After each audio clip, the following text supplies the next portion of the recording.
Opinions of the show are those of the host and guest and do not represent any sponsor, affiliate, or anybody else. I'm here to tell you, big times around here. I know last week I kind of reported the prediction show being this week.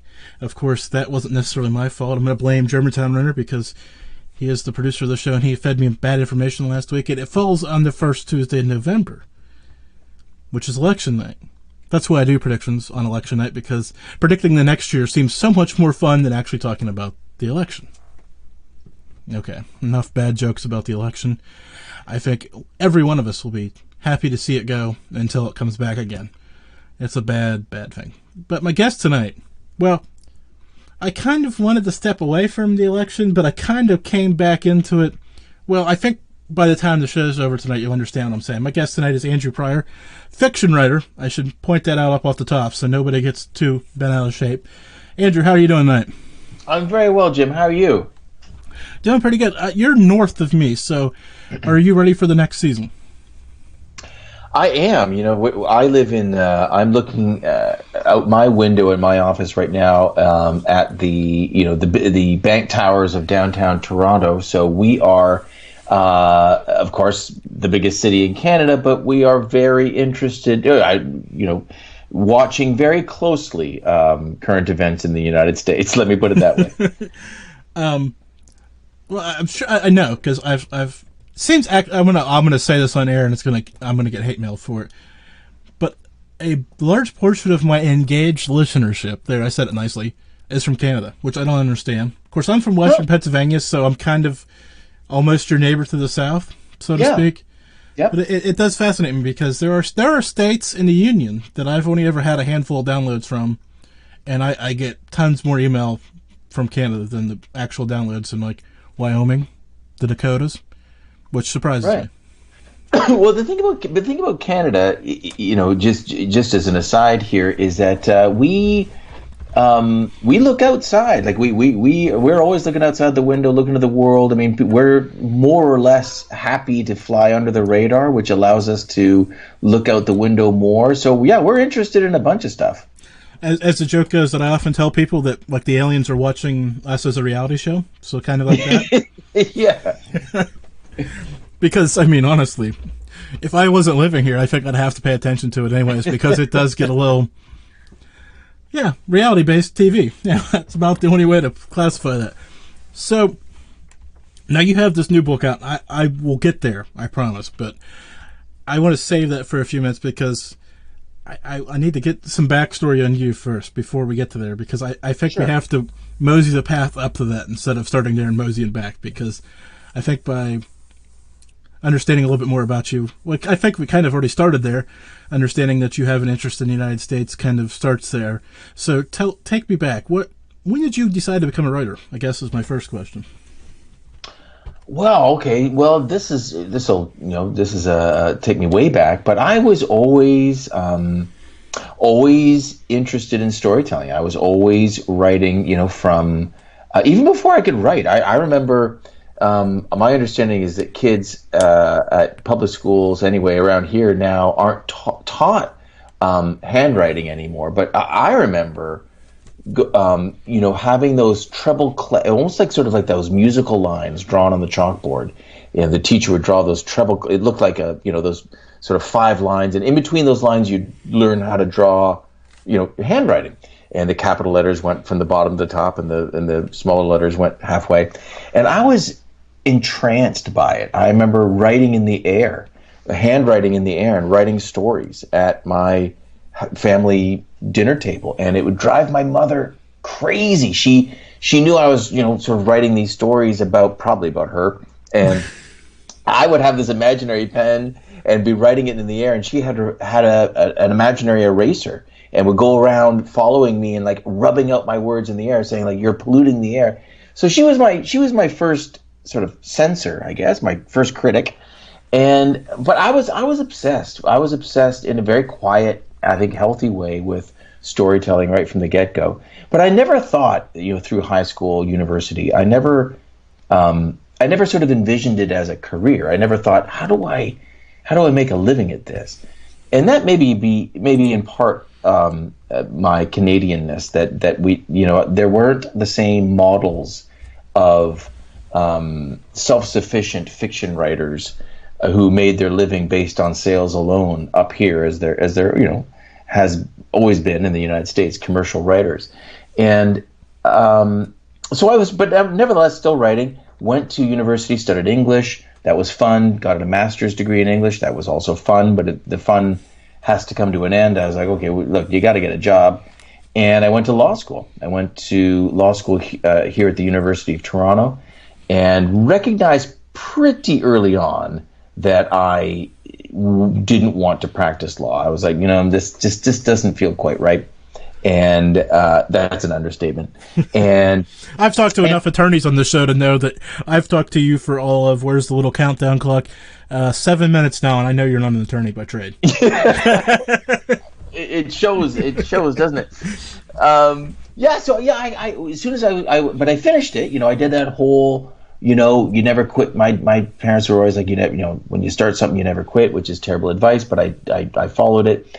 Was called to the bar, and then moved to a smaller town outside of the city and wrote a novel. And it was more of a satisfaction of a desire than it was a business plan. There was no sense that, okay, here we go, now I'm going to start writing novels for a living. It was just something I always wanted to do. And that first novel, Lost Girls, very fortunately was sold here in Canada, the United States, and the UK, and foreign rights, and there was movie rights sold. And all of a sudden, I went from being a bartender in a small town outside of Toronto to being able to do this full time. And that was 1998. And so I've been able to write fiction full time since then. That's the course of what's allowed me to do this thing that, again, I never expected to be able to do. That's why I wanted to get there first, because I think that kind of lays the groundwork for, I normally look this up and I always lose count anyways, but you've got, okay, I'm going to guess. Don't hate me because I'm going to guess. Sure. What is it, 10 books out? Bingo, you hit it. Wow, that's normally I even count them, and the author's like, no, there's a couple more that you missed. I'm like, yeah, no, you got it. I got it. So so let's go back to those very early days.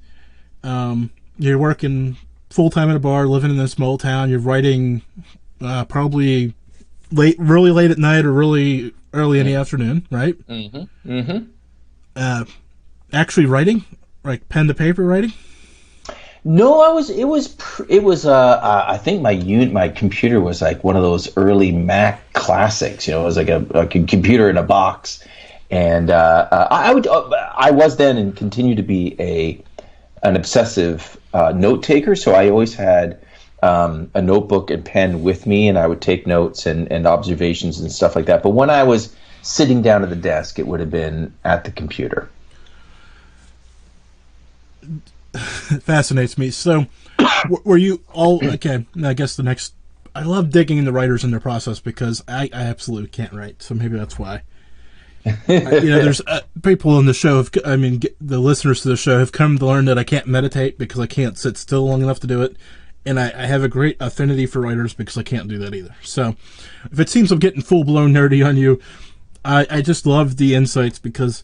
As I think you understand it's an art and you've got to practice to get better at it. So I keep trying to learn as much as I can because I am trying to be a better writer, and it's trying.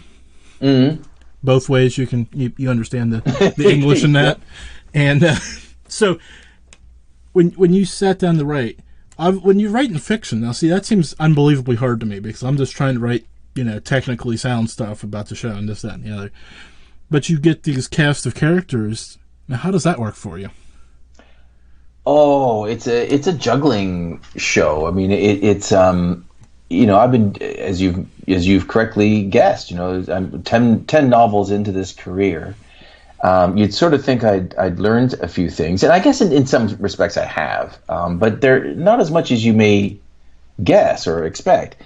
Every book is a new puzzle, and you sort of forget overnight all the things that you presume to have learned in the previous books. And so characters, you mentioned in particular, but they're part of the puzzle, but it's almost like what I would boil it down to is what I've learned to be wary of is that feeling that, oh, I've got an idea for a book that comes very suddenly, and it presents itself initially as this whole thing, like, here's your new book, and you start into it, and you realize, wait a minute, no, this is a premise, maybe, but I don't really know the characters. I don't like, what is this story really about?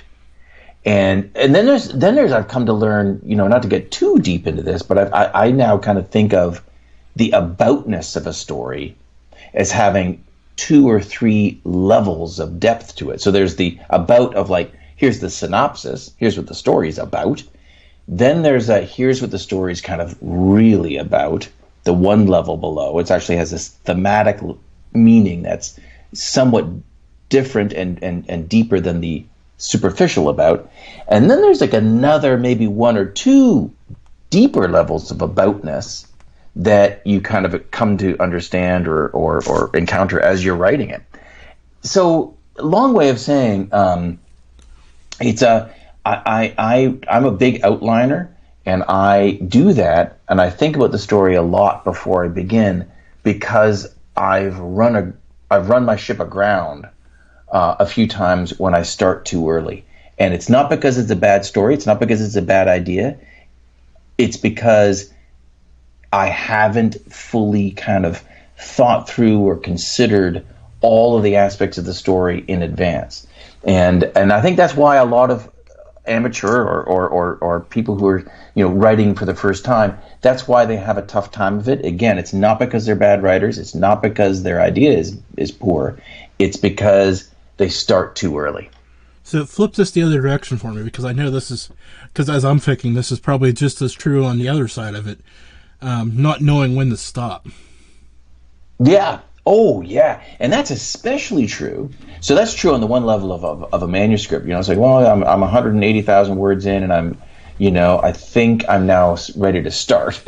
Right? We know, I think we've either read books where it felt like that, or we've heard that account from writers. But I think it's also a lot of the time it's research and preparation, that if people are writing a book about either whether it's perhaps a memoir, autobiography, or a history, or it's a fiction that's based on history, that they get so deep into the research, and it can be very fascinating and satisfying on that level alone, just learning something, and they become essentially PhDs in some corner of expertise, where they, you know what, you needed maybe 8% of that. And meanwhile, you've spent 3 years learning all of this ephemera. And there has to be I think for a fiction writer in particular, there has to be a real tactical question of, like, what do I need? What do I need to tell this story? Let's get in and get out. You don't have to be a bona fide expert. You don't have to, sort of be a PhD in this. You just need to know enough to tell to tell the story that you have in mind, and to tell it plausibly. So one more deep history question before we bridge forward a little bit. You've got the first book completed, and then what? Because this is obvious. You said you got it published. So how many times did you send it out, and how did that process go for a guy who's never been there and done that? Oh, I was it was a very unusual and atypical scenario. So previous to the first novel, I had published a collection of short stories with a small press here in Ontario in Canada. So that was a deal, to the extent that you could call it that.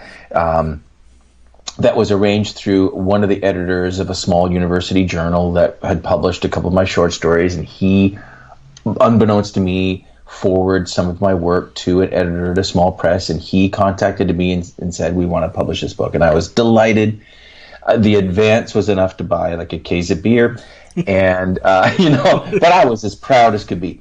And when I embarked on the novel, again, I was sort of there wasn't really a sort of a plan of publication or anything of that kind. And I had, in the meantime, though, was approached by an agent who, on the basis of the short story collection, approached me and said, I'd like to be your agent. And I told her, well, that's great, but I've got nothing for you to sell. And she said, well, no, you will. And I thought, I think she's wrong. But a couple years later, I said, well, here's this book I wrote. It's a novel. And it was even to my mind, it was like kind of a strange hybrid of genres. It was in part a murder mystery. It was in part a ghost story. It was in part a thriller. And that actually, just as an aside, that was kind of laying out the DNA for my fiction kind of going forward. Like I sort of, unselfconsciously specialize in books that kind of combine genres. But anyway, I gave her this book and she said, wow, I love this. I don't really know how to describe it either, but let's give it a shot. And within a week, I remember on the Monday, I went around the town that I was living in at that time. I just powered through the last of my things that I had saved from my year work articling. In Ontario, you work for a year as a sort of a trainee lawyer. And so I was living on the savings from that. That was gone. So I was sending out my resume around town to be a bartender again. And on the Monday, my agent called and said, well, we sold Canadian rights. On the Tuesday, she called to say, oh, we have a 2-book offer in the States. And on Wednesday, she called to say, we have a 2-book offer in the UK. Excuse me. And then by the beginning of the next week, we had a movie option with Universal Pictures. And so, I mean, that's one of those, I've never repeated quite that, 7-day blowout, but that changed everything. And it, in the sense of not just sort of, oh, here's a bunch of money, you don't have to be a bartender, but it was, it showed me, oh, wait a minute, you can do this. Now, it's very hard to sustain that, but you can make a living writing fiction. And so that became the rabbit I was running after and have been running after ever since. Yeah, well, I think you've channeled that rabbit and you've done pretty well for yourself. Okay, before we shift gears, where can people find you and find the books before we start moving into more of these different books and where we're headed today? Oh, sure. So probably the best depot to go to would be my website, www.andrewpyper, and my last name is Pyper, so it's andrewpyper.com. And there you'll find information, biography, sort of buy links and stuff like that. And I'm also fairly active in saying all sorts of nonsense on Twitter, and that's at Andrew Pyper. Again, AndrewPyper. I post those, like it's on my video screen, but I've never actually said that was on Twitter. I've got my name at Malliard. Like, I just assume people know what the @ sign it means on Twitter, but that's just because my bias. I'm there all the time too. Yeah. I don't know. I don't know. Maybe I should clear that up for people who were wondering. Sorry, not sorry. No. So you get through that first bit of good stuff, but I'm sure you have to come back to earth because you set a 2-book deal at one point there in that process. So now you still have to get back to work to make yourself a success at this. So was the second one harder? I mean, was it harder once you became, I don't want to say a success, but you had sold something and now had more pressure to do it? I guess is the easy way to put it. Yeah, I mean, excuse me, I didn't, at the time, I didn't perceive it as pressure, but looking back now, I don't sort of like feel pressure, in hindsight, but I do see, oh, wait a minute, there were expectations.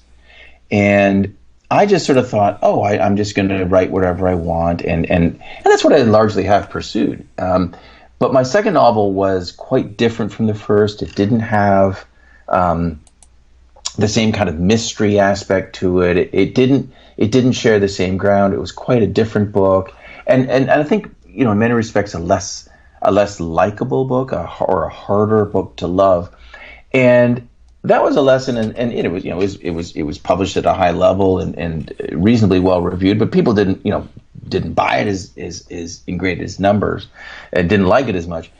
And that was a real education in you even if you sort of recognize of like, okay, we recognize your talent, we like what you're able to do. Here's some money, continue to do it. That doesn't mean you get to do it at the same level of success. As obvious as that ought to be, it wasn't obvious to me, and so that's not to say that I adjusted my play as I went forward. I mean, I continued to kind of follow my own inclinations, for better or for worse. I still don't have kind of a real super clear brand in the sense of I'm the werewolf guy, or I'm always spies. I'm the spy guy. There's no clear kind of brand of that sort. But to answer your question, that second book was an education in, you can do what you want, but it doesn't mean people are going to go with you, and that invited the question. So should I think about that more? Should I think about writing to an audience? Should I define my audience and then write to them? Or no, should I just sort of insanely follow my own lead? And again, for better or for worse, I kind of went with the latter. Yeah, I think you have to blaze your own path no matter where it goes. I guess that's part of the bias of the show that I've got going on. You just kind of follow where it goes, and some people love it and some people hate it. And I see my chatters are talking about handwriting, and I've got news for you. Mine isn't great. I mean, you said you practice a lot. Did you get good at it? I mean, I guess that's kind of subjective, right? Everything, but. Well, I dropped out so early that evaluating myself as a lawyer is sort of trying to evaluate a 16-year-old as to would he have been a great hockey player in the NHL, but I was good enough and promising enough that I got some really good job offers to join. In particular, the most tempting offer I got was to join what was at that time the most elite criminal defense firm here in Toronto, and I, my roommate at that time was, I think, quite envious of me because he really genuinely wanted to be a criminal lawyer, and he was like, "Oh, you don't understand! Like, I would die for that." And you got the offer, you don't even want it. And that was a real crossroads for me. There was that one moment of whoa, this is cool, and I think I could have been, I'm good at thinking on my feet. I think I'm a reasonably good speaker. I'm not easily flapped. So I thought, this could be a life. And I chose, I recognized, look, this is better. This is a better opportunity for someone else. I'm not sure about this. I shouldn't take this chair. And I was right in that. But there was a moment where I was like, sometimes your life opens a door and you're like, if you just take one step, everything will be different. And it's hard to evaluate whether it would be better or worse, but I sort of, that door was open and I pulled it shut again.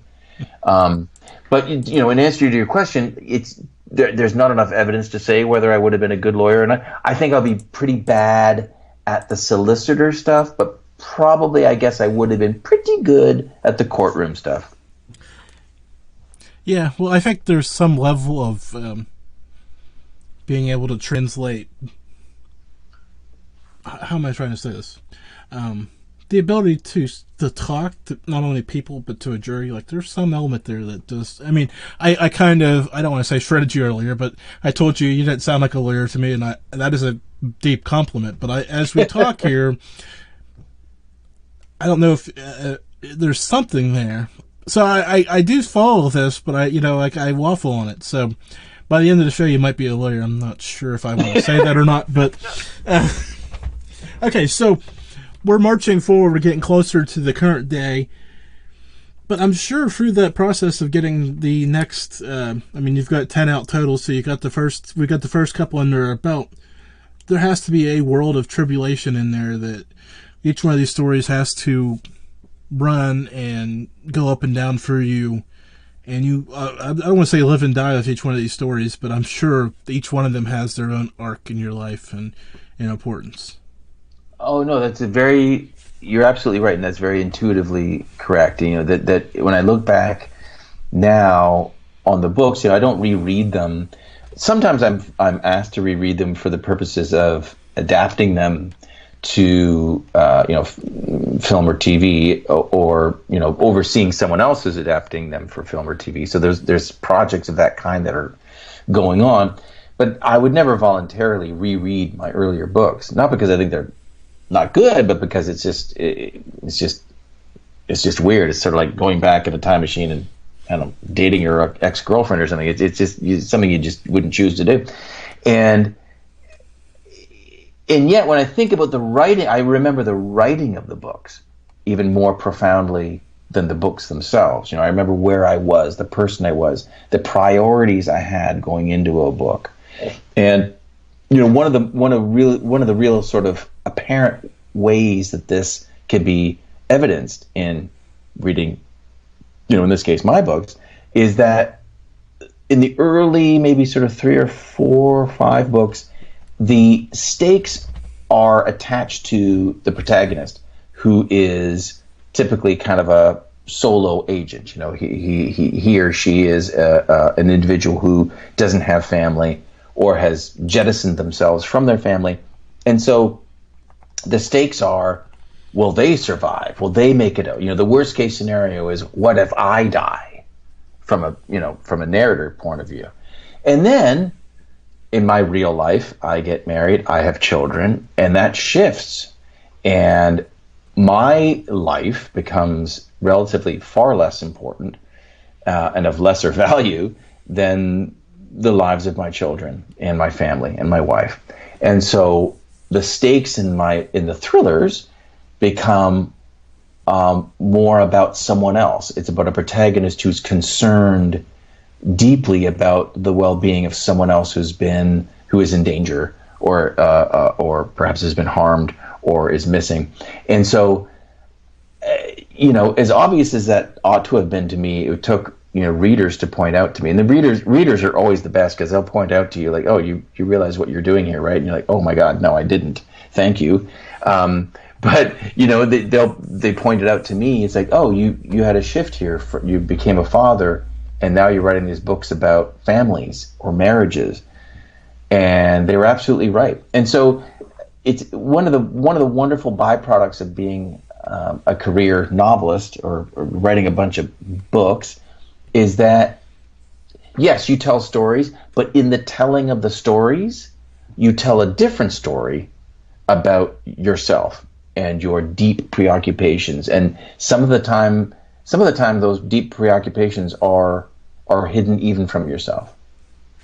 So you mentioned getting married and having children. How has that, obviously it's changed the story, right? And how you project and how you write, but has it changed how you write? Like, do you still block out periods of time during the day, or is it just as you can squeeze it in, or how's that look today? It remains fairly uniform. I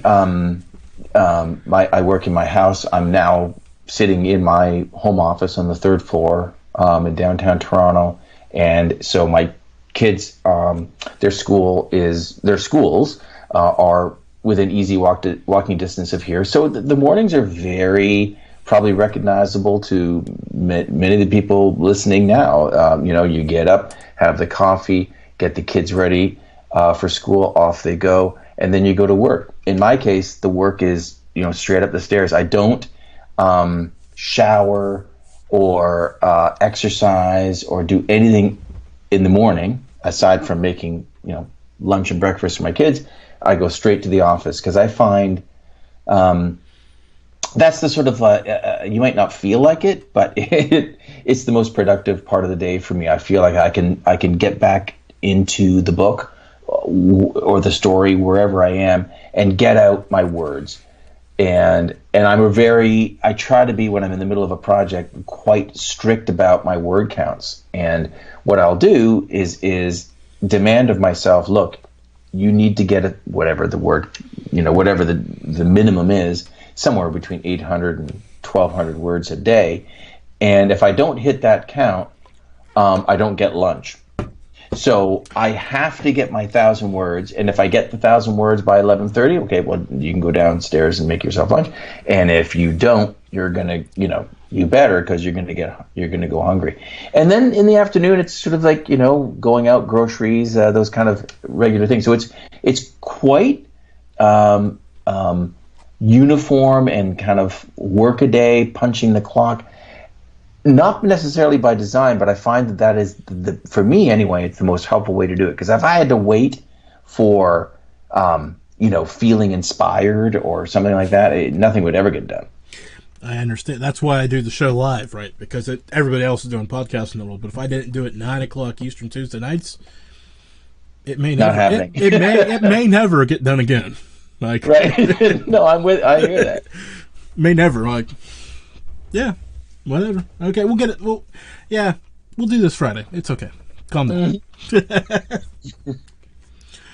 So let's talk about The Resident now. This is the latest one. It came out in September. So when did you finish writing that? I guess we're going to start with these technical questions, and then you can sell me here pretty good.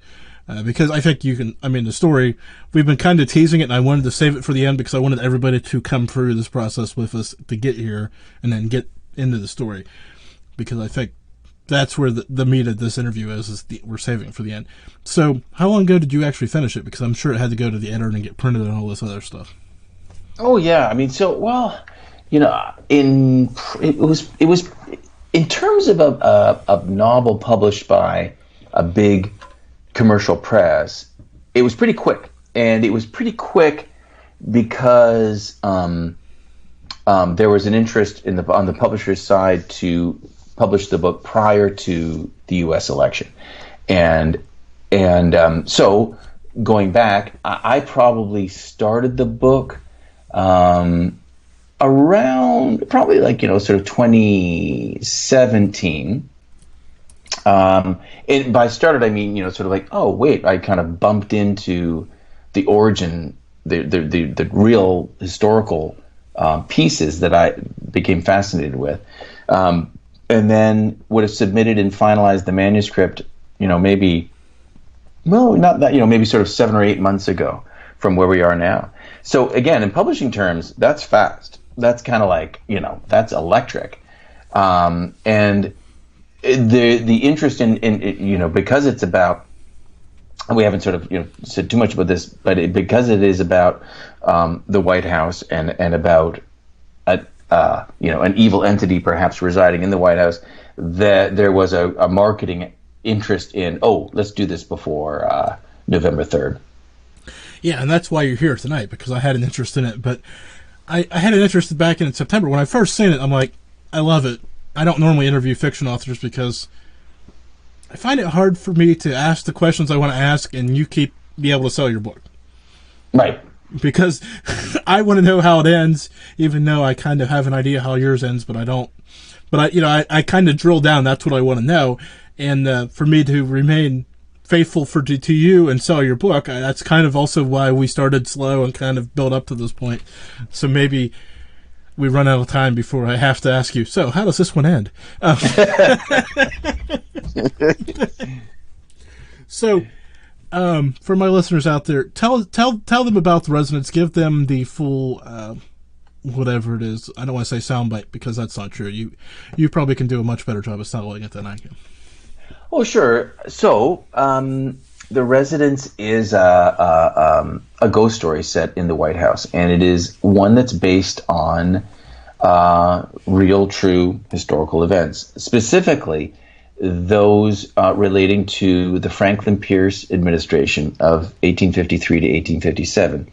Franklin Pierce is, or was, among I'm going to be generous to him here, among the least well-regarded American presidents, and certainly among the most overlooked. I had never, for example, heard of Franklin Pierce before I bumped into him in my research into haunted houses. But The Residents is about Franklin Pierce, his one-term administration, and his relationship with his first lady and wife, Jane Pierce, both of whom suffered an unimaginable series of losses before their moving into the White House, specifically the loss of all three of their children. The last of whom, Benny, was 12 years old, and he died and was the sole fatality in a bizarre train derailment that occurred just weeks before the Pierce inauguration. And it was on that train, Pierce and Jane were on the train with Benny, and they lost their last living child. So they both moved into the White House suffering unimaginable grief. And Jane moved into the second floor residence, which was, at that time the White House was only 2 floors high, and but it was on the second floor that the first family would have resided. She moved into her rooms and refused to come out. She did not do any of the normal social, the teas, the meetings, the dinners that would normally have been served by first ladies. Instead, she spent her time writing letters to her dead son, Benny, in which she pleaded with him to return to her. And according to her letters, he did. Not in a ephemeral, phantasmical form, but according to her letters, in material form, he came to her in her room in the White House, appeared, moved out of the corner of the room, came to her at the side of the bed, stroked her, comforted her. And that is, along with a few other facts, but that primary correspondence that is known to history and verifiably so, is the way into what I write as launching from those facts a ghost story / horror novel about the Pierce administration, what the Pierces endured in the White House, and what they brought to the White House in a supernatural sense that may be with us today. I was just thinking this, and one of my chatters popped it up there. It sounds like Mary Lincoln, and I'm sitting here thinking Pierce took office in 1852. I think I seen that 53 somewhere. Yeah, 53. Yep. Okay, close enough. Not bad for not writing it down, recalling from earlier today. So from 52 to 65, when Lincoln was assassinated, that's a 13-year period. I know the Lincolns lost 1 or 2 children while they were there, and then we have this one who was on the way there. And it just, that energy, being the paranormal guru guy that I am here at this point, that sorrow, that deep loss has to leave a horrible... I just can't imagine losing a child, I guess is the clean way to put that. Yeah. Well, I'm trying to be not be a, but be the public figure at that point. Absolutely. No, it is... it's almost unimaginable to... And then imagine then, on top of that, the impact that would have on a marriage, and a marriage that is expected to be very public. When one of the members of it, Jane, with very good reason, refused to play the public game. So Franklin was very alone, and that was why. And this is one of the really fascinating aspects of the novel in my research that I was surprised by. It was at that time fairly regular practice for presidents, senators, congressmen who had wives that were ill or otherwise indisposed, or for bachelors who didn't have wives, to hire the services of a substitute.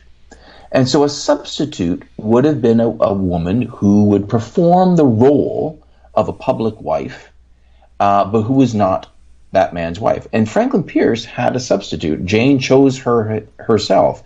It was Abby, her cousin, and longtime since they were friends since childhood. And they were known to be very similar women, very similar in their appearance.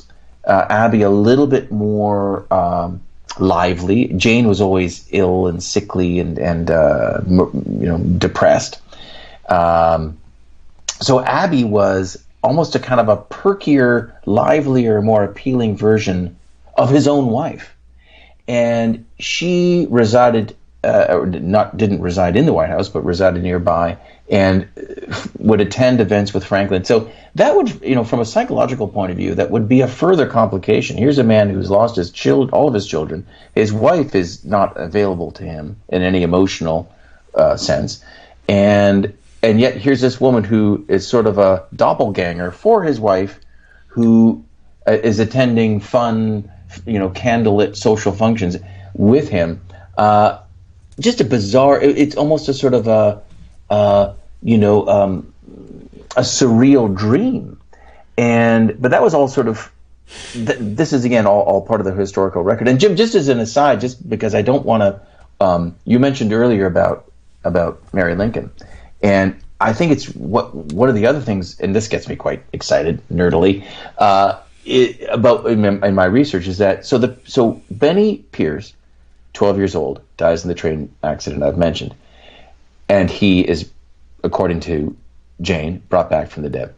You have, with the Lincolns, only 2 administrations later, you have Willie Lincoln, the exact same age as Benny, 12 years old. He dies in the White House. Mary Lincoln is known on the historical record to have conducted more than one seance attempting to make contact with Willie, and there's prevalent historical supposition that Lincoln himself was present at least some of those seances. You have a few administrations later, during the Taft administration, 1909-1913, multiple accounts of people who lived and worked at the White House at that time seeing and encountering terrifying encounters with a young adolescent boy, roughly 12 years old, who they called the Thing. And Taft was so troubled by this and so distracted that he issued a memo saying, no one can talk about the Thing anymore. We agree, we will not talk about it anymore. It's almost like he, perhaps himself, encountered the Thing. This recurring supernatural appearance of, in this case, a 12-year-old boy, but there are other figures within White House lore that repeats itself, was completely surprising to me and fascinating. It makes me think of a story that I was told here on the show. I was told here on the show, I was going to tell you how long ago it was, but it's been a couple of years. I had former Secret Service agent John Carmen on, who was telling me about a Secret Service agent in the basement of the White House who pulled down and shot at something that wasn't there. Whoa, I have not heard that. That's amazing. I'll have to dig that up and send it over to you. If I don't, remind me, because I forget these things. I say a lot of things I'm going to do, but because he casually dropped it right before the show. Hey, I've got the best ghost story you've ever heard. Now, I'm in the paranormal, and we're into the paranormal stuff, and people tell me that a lot. And then he proceeded to tell me that story. I mean, that's the punchline of the story. I mean, he went into better detail than that, but yeah, that is probably the greatest ghost story I've ever been told. And as we bridge the gap from that was like in 1980-ish, somewhere in there, to back to the day, but as we're sitting here, makes me really. I mean, I wish I could get full access, but of course I know that's never going to happen. But just be fun. Yeah, that is.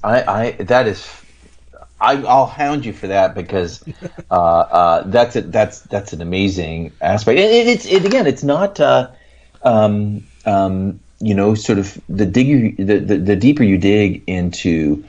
But you get beyond the sort of the touristy brochure lore of the White House ghost. Here's Lincoln's ghost and stuff. You do uncover a very rich and I think very real history of genuine people encountering just very strange stuff in that building. So let's rewind the tape, because before we got way too heavy, which is fine, but it really did. You said you're looking at ghost stories. So were you out looking for a ghost story to write about, or were you just generally fascinated by ghost stories, especially since it's that time of year where we can talk about these things? Well, a couple of years ago when I stumbled on it was just recreational rabbit holing on the internet.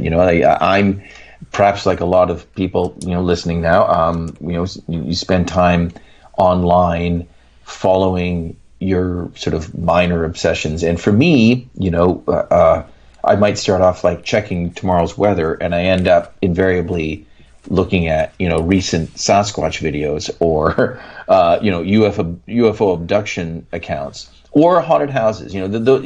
That's where I kind of my interests lead.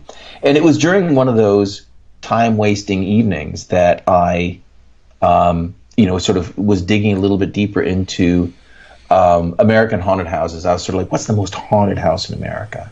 And yes, there's this place, that place. And one of my searches led me to the White House. I was like, yeah, I've heard it all before. And that's when I discovered the Pierces, and Jane Pierce's letters in particular.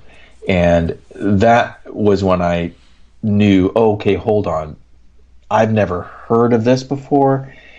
And what an interesting, the characters of the Pierces, these people who had lost everything, and then more or less were immediately vaulted into this position of great responsibility and power, just when the country was being tugged and torn over the question of slavery and how to resolve it or not.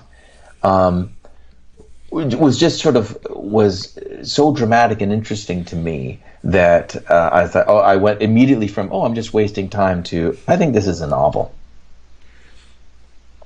It is. I mean, obviously it is. It obviously played out in your head. I'm still I mean, there's so many things whistling through my head at this point. It makes it hard to think and have this conversation. Probably another reason I wanted to wait and get into this a little bit more.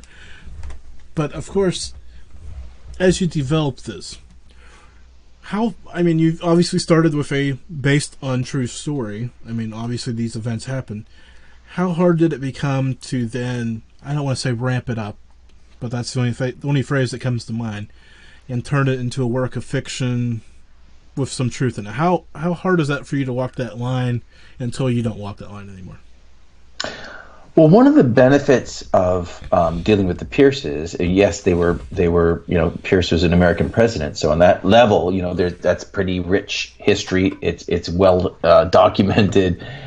There's fame and recognition involved in that. But I had the benefit of him being probably the least known American president, and so there was a space. There were spaces there for me to enter into the account, fictionalize, and the novel, The Residence, is quite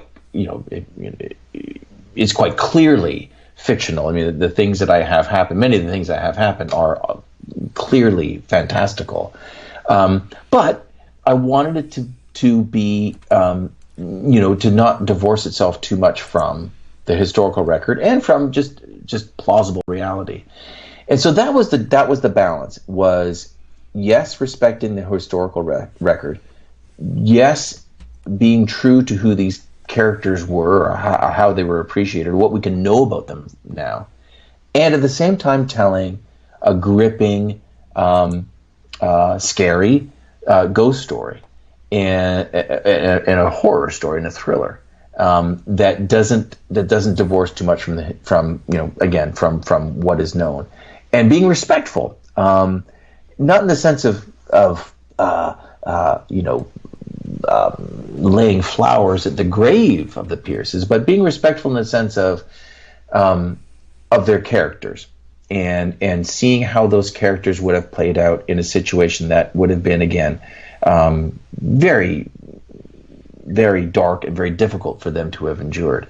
And so it was, my advice to other, writers who might be out there who are like, oh yeah, I want to write a historical fiction novel, is, my advice would be choose someone who's famous but not that famous, because it's into those spaces that you can, create your own story. Yeah, I was sitting here thinking about my friend of the show, Bill O'Brice Jr., who played in the Lincoln vs. Zombies movie. The spoof of the other one, the Zombie Hunter one. Yeah. And good friend of the show. I mean, loves the show. He'll probably be listening to this one whenever especially since they're not doing much. I think he told me they were starting to pick back up. But anyways, not to get off into that side tangent about him. But I know when I first watched that, I mean, as much as you try to quote unquote relax and enjoy the show, you know too much history, and it becomes such a argument with yourself. Like, that's just not right. Let alone the fact he's chasing zombies around, right? Like, you're right. Like, there's that part of people that just can't let that go. I mean, the rest of the story's fine, but you just need it, just need to be a little more historically accurate while chasing those zombies, which don't have any place in it. Which it's got to be. I mean, that's where the fine line comes that I'm interested in trying to flesh out and figure out. But I mean, like I said, I did enjoy the movie and I do enjoy Bill, but there's those moments it's like, that isn't right. No. Yeah. But I think it's interesting. I think you get it. It's odd because you get that that breadth or that opportunity to have Lincoln, beheading vampires, because Lincoln is so much more iconic than, say, Franklin Pierce. He's so much more well known. He's so much more important. He's so much more mythical in the American understanding, as well as the American imagination, that you can conceivably have him be a vampire hunter. Whereas if I were to write Franklin Pierce vampire hunter, it'd be like, first of all, who's Franklin Pierce? I mean, it wouldn't work. So it's almost like you have to calibrate lesser known people. Lesser known people you can tell more personal, private stories about because we don't know their private life. Whereas bigger figures like Lincoln, if you're going to tell a truly fictional story about Lincoln, I think you might as well bring in zombies and vampires because they are so well known. Yeah, such a fine line. Okay, so that's The Resident. It's out, available via your website. I'm assuming everywhere else, right? Amazon and all the fun places. Yep, all those places. I also think I see that was available on Audible, which might be a way to go for some people. I know that, especially since I'm doing an audio-based show, that might be something you might want to check out. And no, I don't have the shameless Audible plug at this point. Just go listen to another. I mean, they're out there. Go find it for free. I'm sure people have it. But, yeah. The Audible download a free book deal, not just skimming the backside of the internet for his book. Not saying that. No. That wasn't what I said. So calm down, everybody. Especially you. No. So we talked about all this writing stuff, and up in my chat room it popped up, well, you didn't ask him about writer's block. What do you do? Because, I mean, obviously you're saying you're trying to get 8 to 1,000 words before lunch, and what if it just doesn't come, and how do you get out of that and break that cycle? Well, this might be, might be sort of, it sounds easy, but so this might be unhelpful advice, but excuse me, I find on the occasions where I'm having a tough time with it, I find it helpful to remind myself that there is no such thing as writer's block. That is, if you were like suffering writer's block and you went to your doctor and you had a doctor who said, "Oh my God, this seems like a very serious case. Let's get an MRI done," and you had a full body MRI. Writer's block would not show up, right? It's not like, oh, there it is, I see it. It's there, right? Hiding behind your spleen. There's your writer's block. It is something that's something we tell ourselves to explain perhaps something else. And so, for me, some of the helpful, workarounds or ways to kind of diminish the oppressive weight of what we might assign the name writer's block is to not be where we are when we're suffering it. So if you're like, okay, here I'm at the writer's table, the kids are asleep or whatever, husband's at work, and I'm going to do this thing now, and it's not working. Don't sit there and kind of wait for magic to strike. Get up, bring your notebook and a pen and go for a walk. Go for a walk around the block, or go to your bookshelf and pull off randomly, more or less, a book that you have already read and that you like, and open it up at a random mid-page, and read a paragraph. Something that's sort of like, it disrupts the brain from thinking, I can't do this, I'm blocked. And it kind of, instead of trying to solve that or cure it, You say, okay, fine, you can think that. I'm going to go for a walk. Okay, you can think that. I'm just going to read a page of this book from a writer that I love. And the brain gets distracted too and stops complaining, and you have your own thoughts. And so that would be my kind of therapist's advice for writer's block. A, remind yourself this isn't real. B, do something else. And C, your brain wants to tell the story. If you're setting out to write a book, you know that this is something you want to do. You know that you have an interest in this. So when you feel those impediments, it's not about like, oh, I can't do this or I have a block. It's about your brain is just kind of messing with you. So you just have to relax, do something else, and then it'll get back. It'll sort of find the rails again. So as I look at the clock, we've got just about 4 minutes left, and I've got to tell you, fun little story. I don't know where this is going, but, you know, it seems appropriate at this point as we're talking about historical works of fiction that weave history and stuff together. Obviously, one of my favorite movies of all time is National Treasure with Nicolas Cage. And I still swear, every time I bring this up, that's just a documentary of his life. There's nothing fictional about this. It's just how that guy lives. Yeah. We like, people are like, no, that's okay. I'm like, no. I'm pretty sure if we actually followed him around, that's how that guy lives. And yeah. But the family was in Philadelphia, and so I pushed the kids up together to get their picture taken with the Liberty Bell, and then I decided I want one with the Liberty Bell as well. Yeah, I get a selfie. And I look over and say, I'm going to slide under the bottom there and take a picture. Which the large security guard, you know, because, you know, they got this thing roped off, you can't get within 5 feet of it on any side, said, don't even think about it. And I said, I'm not going to touch it. I'm just going to take a picture up under. And he looks at me and says, don't even think about it. And at that point, I felt the need to leave the building. Because... Do you think if you had sort of scuttled under there, do you think he would have grabbed you by the ankles and pulled you out? Yeah, without question.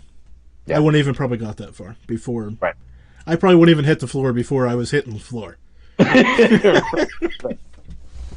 I get the feeling like, just based on that tone, he's probably tired of everybody's joke. I'm sure everybody has a joke like that. I'm sure. But I think you could have smiled because obviously, it is probably high enough that I could have fit under it, but I'm not exactly sure that I could have. Right. Right. And I'm not going to be the guy that has this national relic land on me because I was trying to be cute. You don't want to be that guy. No. Yeah. Like, I guess maybe it would have crushed me and maybe it'd be okay.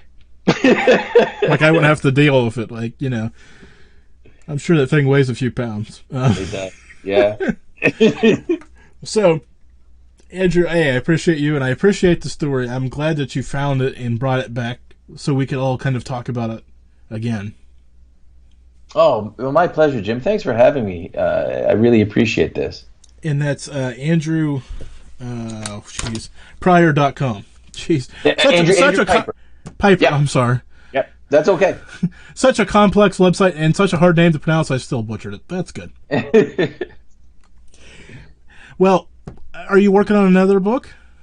I have started, yes. I've started into a new book, and then there's a couple of, as I mentioned, sort of TV and film projects that are percolating based on some previous books. So, yeah, jumping around between projects. So, it's busy, you know. That's one of the benefits of being a writer in a pandemic is that, you know, you get to do the work.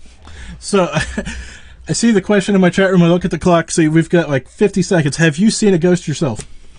Never, but I give a lot of, historically at least, I used to give a lot of readings, and a lot of people would come to them and would tell me ghost stories. And people have told me so many ghost stories, I'm a believer for sure. Good. Hey, whenever you get one of these things finished up and you want to come talk about it, you know where to find me, right? Thanks so much, Jim. I will, yeah. All right, have a good evening. You too. And there we go. Another good one in the books there. Bad pun, good one in the books.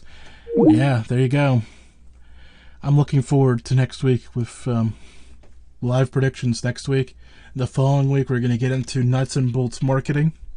I think that's the following week. I shouldn't really talk about these things that I don't have my book in front of me. I'll talk.